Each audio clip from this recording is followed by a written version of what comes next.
Hello everyone. Hello my dear students. I hope all of you are preparing with the same enthusiasm, same josh and continue to do so. And anyway, any doubts when you have while going through my videos, you are always welcome to ask doubts and I think you can put them in my comment box. I'll be referring to through it every day so that it will be easy for me to clarify your doubts. So I wish you all the best and I wish you should prepare very well. So now coming back to the today's session. Now at the end of the chapter, since I've completed up to in my last video, I completed up to the life cycles. Now today in this video, I'll be discussing about the important MCQs which can be asked from this chapter, Plant Kingdom. So let us begin with the first one. An example of colonial alga. Example of colonial alga is volvox. Colonial algae is an alga which live in colonies. That means all cells together, they are held together by mucilage. So in a common mucilage, many cells are present together. They can move together. And their main function is they are protected from each other. They are protected from the any other external force or external pressure, enemies also. That is called as a colonial alga. Second question. Globule and nucleole are found in which alga? Chara. Chara is a green alga where we find globule and nucleole. Globule refers to the Antheridium. Nucleole refers to Archegonium. Chara is a branched alga. So in one node if we find globule is present below and nucleole is present above. Next question is alga used as food. That is called as a chlorella, which is again a green alga, and chlorella is also used for supply of oxygen by space travelers. It is used as a food by space travelers. Next, isogamous with non-flagellated gametes. Isogamous type of reproduction, non-flagellated gametes that we find in Spirogyra. Mannitol is the stored food in brown algae. That is, what are the examples? Fucus, laminaria and Ectocarpus. Algae are classified on the basis of, they are based on type of pigments present. So all the three types of classes are different with respect to the type of pigments present. Next, fluoridine starch is chemically equal to glycogen and amylopectin. Complex post-fertilization changes, they are found in the members of Rhodophyceae. Complex post-fertilization changes is here zygote undergoes many complex changes. Like in just my previous video, I discussed about Batrachospermum, which is a red alga, where two diploid stages are present, alternating with a haploid stage. That is also called as diplobiontic life cycle.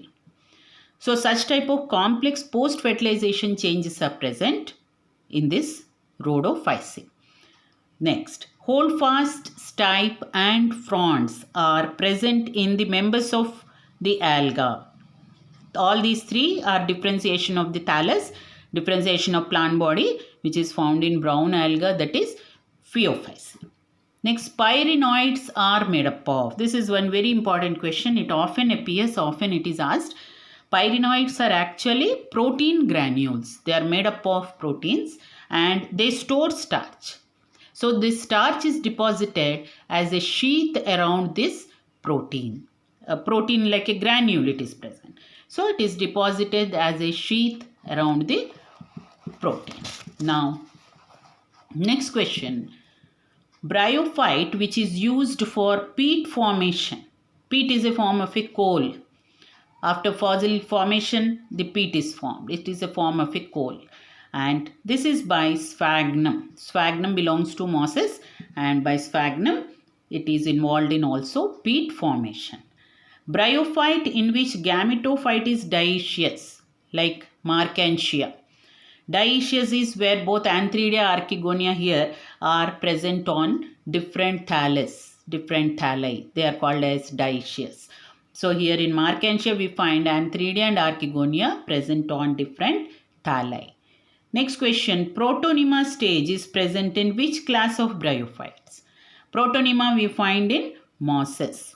About protonema structure and all I discussed in my previous video about bryophytes. So you can refer to that, you can go through that. Next, bryophytes are amphibians of plant kingdom because this is also very often the question is asked, why bryophytes can be considered as amphibians of plant kingdom. Because of two reasons we can say bryophytes are amphibians. First reason, gametophyte requires water for its growth.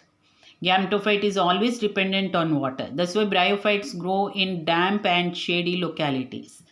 Second reason is water is also required for fertilization. So because of these two reasons, we can say bryophytes are amphibians of plant kingdom. The next question, specialized asexual structures found in bryophytes. These are called gamete. Gamete are the specialized structures. So earlier about gamete I described, they are asexual bodies which on germination they give rise to the plant body. Next, bryophytes that prevent soil erosion by forming dense mats. So these are mosses. Mosses grow on dense mats, like dense mat-like structures, and they completely hold the soil particles, and thus they can prevent soil erosion. Next, reduction division in bryophytes occur in which structure? Reduction division is meiosis. This I just also discussed in the previous session, that is previous video about life cycles. You should refer to that. Reduction division in bryophyte occurs in the structure, that is capsule, which is a part of sporophyte. Spore dispersion in liverworts and mosses takes place by.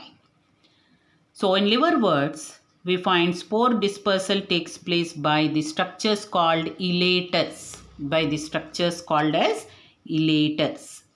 Whereas in mosses, by peristome. So about elaters, peristome also I discussed in the previous video on bryophytes. Refer to that. So you will be able to understand very clearly. Next, sporophyte with meristematic zone. Sporophyte having meristematic layer or meristematic zone. This we find in hornworts, that is Anthoceratopsida. Hornworts are called as also Anthoceratopsida. Then next question. Root, stem and leaves of bryophytes are not true because this is again very often asked important question. Root, stem, leaves of bryophytes. That's why we don't call them as actually root, stem and leaves. We refer them as rhizoids, colloids and phylloids only. So the two reasons, they are atracheophytic and they are haploid. Because of these two reasons we can say that. Next, horsetails are included. Horsetails are included under. They belong to pteridophytes. Horsetail actually is the common name for Equiseta. Pteridophytes which form compact strobili or cones. Selaginella and Equiseta. So this is again very important question. They are all directly taken from the NCERT textbook. So you should read it point wise and try to quickly revise based on these questions. Next, heterosporous pteridophytes. That is pteridophytes which form two types of spores, heterospory. Selaginella and Salvinia. Next question, the event which is precursor to seed habit in pteridophytes. Precursor to seed habit. That means it must occur before seed formation in gymnosperms. We know first seed for plants are gymnosperms. So before actually seed is formed in gymnosperms, this event occurs in pteridophytes. So we can say actually pteridophytes give rise to gymnosperms, or gymnosperms are evolved from pteridophytes. So what is that feature? Development of zygote into embryo within female gametophyte. This is considered as precursor to seed habit. This is again a very important statement question. You can get this in the form of statements. So should learn it. Next, what is a prothallus? This is also again very simple question and often frequently asked. Prothallus is found in, first of all, pteridophyte. So what is it? It is a free living gametophyte formed in pteridophytes. Next question, plant body is diploid and can survive under extreme conditions and form cones. So what is that plant body? What is that group? It should be gymnosperms. In gymnosperms, they can survive under extreme conditions, that is xerophytic conditions. And sporophyte is the dominant phase in xerophytes. Next question.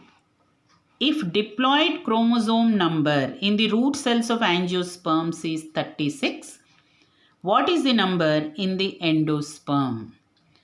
So in angiosperms, if we consider root cells are diploid, that means 2n number is given as 36. 2n number. So here n will be equal to, if 2n is given 36, n will be equal to 18. So you know endosperm is 3n. So you will get 54. So endosperm will have 54 when the question is related to angiosperms. Now, the next question. Giant redwood tree. Giant redwood tree. What is it? It's a sequoia. It is a gymnosperm. It is called as a sequoia dendron. It is found in California.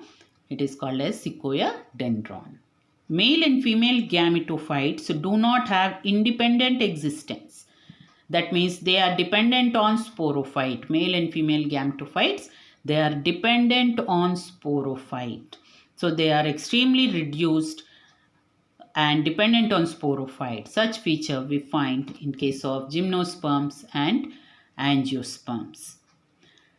Next question. Cycas and adiantum resemble each other in having. You know, cycas is a gymnosperm. Adiantum is a pteridophyte. So what is the resemblance? Here, of course, I am giving you some options which will be easy for you to identify the correct answer. So seeds, cambium, vessels, motile sperms. So motile sperms is a common feature in both. Seeds is not the common, cambium is not, and vessels also is not the common feature. Next, similar question. All these questions have appeared in the previous exams. So similar type of questions you should try to prepare. Cycas and Sisar resemble each other in having. Cycas is again a gymnosperm. Sisar is an angiosperm. So they resemble each other in having. Vessels, seeds, motile sperms, and cambium. So Cycas and Sisar. So here we find seeds is the common. Commonly both have seeds because gymnosperms and angiosperm. Motile sperms are not found in angiosperm. Similarly, vessels are not present in Cycas. Cambium also is not common feature. So seeds we can say it is commonly present. Next question. Cycas has 2 cotyledons but not included in under angiosperm. Though it has 2 cotyledons, what is the reason that it is not included in the angiosperms? It is due to presence of naked seeds. Naked seeds. Seeds are not enclosed within the ovary. Peat moss is used as packaging material. So this was also asked previously, this question on Cycas, and this also. Peat moss is used as packaging material because of hygroscopic nature. What is hygroscopic nature? It can hold water. So any living material can be transported by using this peat moss. What is peat moss? Is sphagnum. It is the common name for sphagnum. Sphagnum is the peat moss, common name for peat moss. Next question. Haploid number of chromosome in gymnosperms is 6. The number of endosperm cell, number of chromosome in endosperm cell will be. So in gymnosperms, already we discussed endosperm is haploid. It is haploid because it is directly formed from female gametophyte. So therefore, since haploid number is given, so same number we can find in endosperm, that is number 6. So here very clearly the difference between endosperm of angiosperms and gymnosperms you should know. Angiosperms always the endosperm is triploid 3n, and gymnosperms the endosperm is always haploid. Now next one, in angiosperms the functional megaspore develops into. Functional megaspore which is formed from megaspore mother cell will always develop into female gametophyte. It develops into female gametophyte, which is also called as embryo sac. Female gametophyte is called as a embryo sac. Okay, now next question. Next, what I have listed down is you have to identify some true or false statements. Which statements are true or which statements are false here. So first statement, thallophytes are primitive embryophytes. It is a false statement. Thallophytes are primitive embryophytes. Thallophytes are not embryophytes. We know first embryophytes are bryophytes. So this is a false statement. Second statement, first embryophytes are first archegoniates. This is a true statement. First embryophytes are bryophytes. They are also first archegoniates.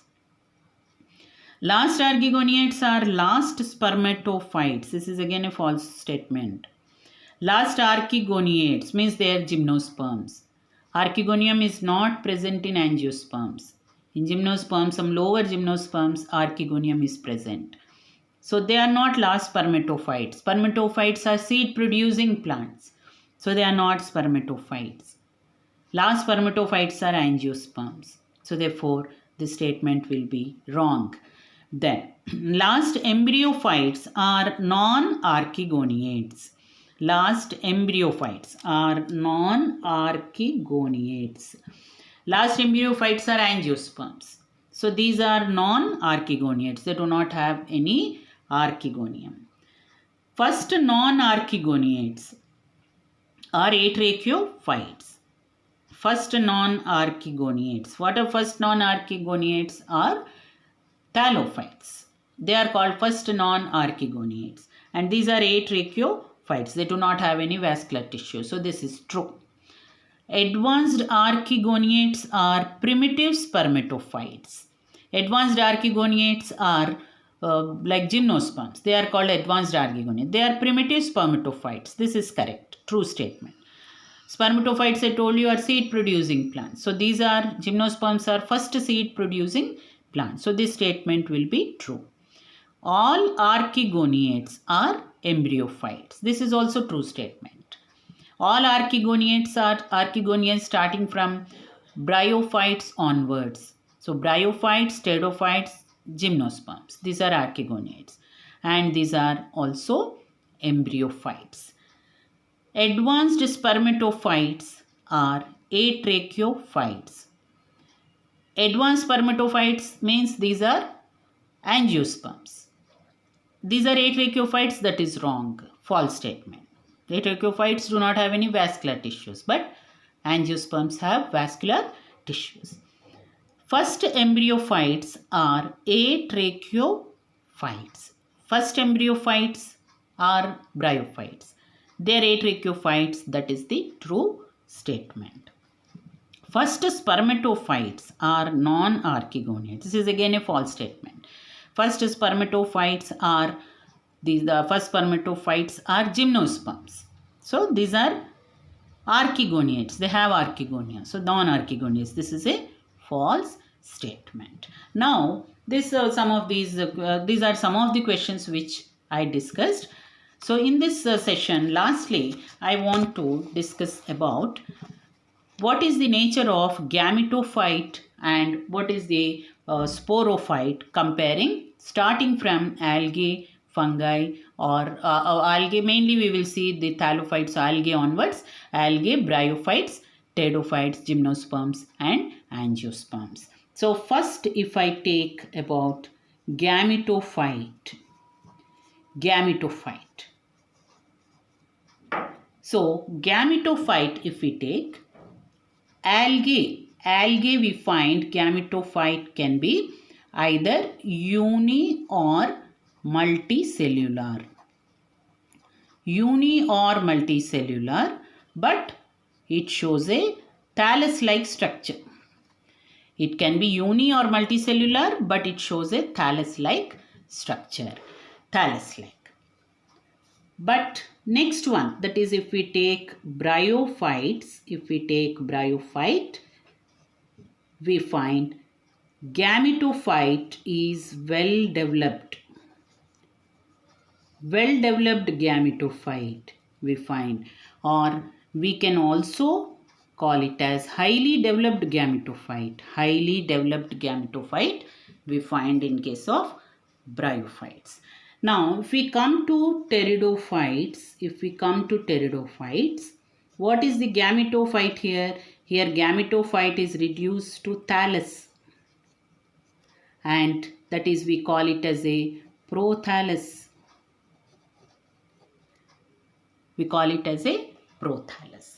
And if we take these three, that is gametophyte in case of algae, bryophyte and pteridophyte. If we compare the gametophytes, structure, if we take structure wise, we find a highly developed gametophyte in case of bryophyte. And then the other two, algae and pteridophytes, we find a thallus-like structure. But what is common of all the three is, in these three, the gametophyte is independent. And free living.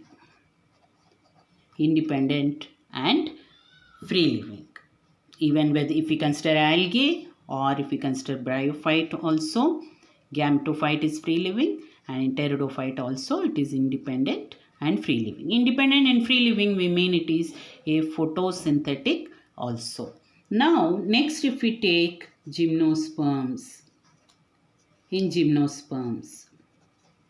and we can also add angiosperms. In gymnosperms and angiosperms, the gametophyte is reduced. It is reduced to few cells. Gametophyte is reduced to only few cells. And highly reduced gametophyte we find in angiosperms. In angiosperms we find it is highly reduced. Compared to gymnosperms, in angiosperms we find it is highly reduced gametophyte. So when we see the evolution of gametophyte, we find a well-developed gametophyte in bryophyte, lower plants, and gradually when we come to the higher plants, that is in angiosperms, the gametophyte is highly reduced, and in gymnosperms and angiosperms it is not independent also. It is not independent and also not photosynthetic. It completely depends upon the sporophyte. Then next, another point when we consider about gametophyte, when we take these two, bryophyte and pteridophyte,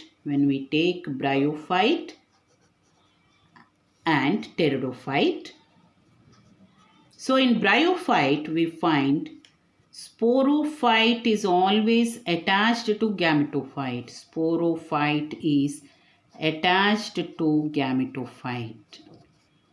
This is another identification feature we can say for bryophytes.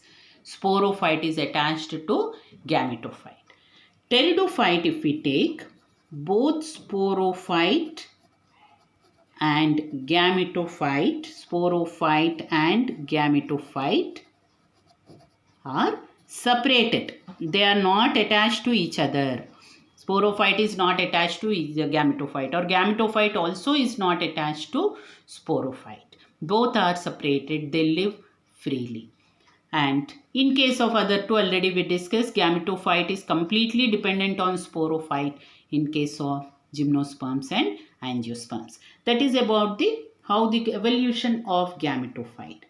And this type of evolution, where gametophyte is evolving from complex to simple. The evolution is in this direction, complex to simple. So this evolution we can name it as retrogressive evolution. It is called as a retrogressive evolution. But when we consider sporophyte,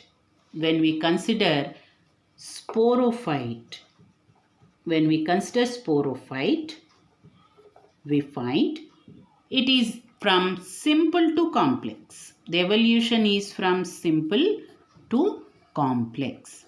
That is, we find a simplest sporophyte in case of thallophytes. Thallophytes, we find this sporophyte is very simple. It is represented by only zygote, that is single cell. And gradually it becomes more complex towards angiosperms. A well-developed sporophyte differentiated into root, stem, leaves is found in angiosperms. So the evolution is in this direction. This is called as a progressive evolution. It is called as a progressive evolution. So this comparison of, you should know what is a sporophyte and gametophyte, especially comparing all the plant kingdom, the entire plant kingdom. So with this, children, I complete the entire chapter. So my next session, I will be starting mainly with I stopped some explanation of linkage and recombination. Theoretically I explained it. So in my next video, I'll be continuing with linkage and recombination, and some numericals also we will discuss from the chapter. So thank you very much, children. Have a good day. Prepare very well and take care of yourself. Take care of your health. Thank you very much.